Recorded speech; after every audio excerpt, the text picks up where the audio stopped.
नीतिवचन अध्याय 5। नीतिवचन अध्याय 5।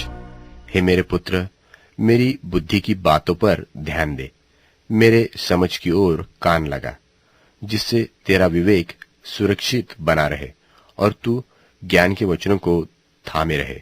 क्योंकि पराई स्त्री के ओठों से मधु टपकता है और उसकी बातें तेल से भी अधिक चिकनी होती है, परंतु इसका परिणाम नागदौना सा कड़ुआ और दोधारी तलवार सा पैना होता है। उसके पांव मृत्यु की ओर बढ़ते हैं और उसके पग अधोलोक तक पहुंचे हैं, इसलिए उसे जीवन का समधर पथ नहीं मिल पाता। उसके चाल चलन में चंचलता है, परंतु उसे वह आप नहीं जानती। इसलिए अब हे मेरे पुत्रों, मेरी सुनो और मेरी बातों से मुंह न मोड़ो। ऐसी स्त्री से दूर ही रह और उसकी डेवड़ी के पास भी न जाना।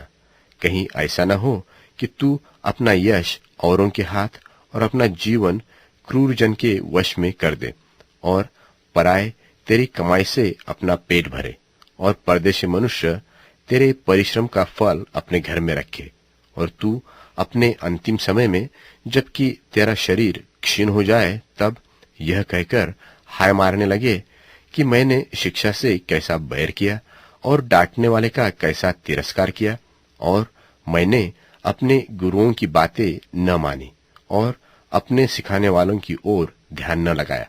मैं सभा और मंडली के बीच में प्राय सब बुराइयों में जा पड़ा।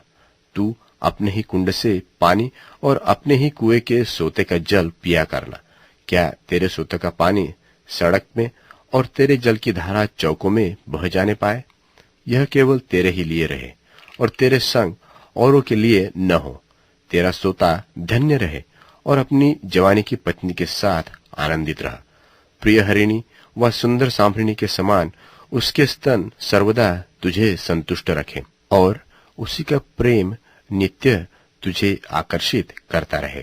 हे मेरे पुत्र, तू अपरिचित स्त्री पर क्यों मोहित हो और पराई को क्यों छाती से लगाए? क्योंकि मनुष्य के मार्ग यहोवा की दृष्टि से छिपे नहीं है और वह उनके सब मार्गों पर विचार करता है।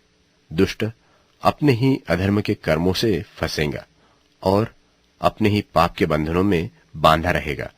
वह शिक्षा प्राप्त किए बिना मर जाएगा और अपनी ही मूर्खता के कारण भटकता रहेगा।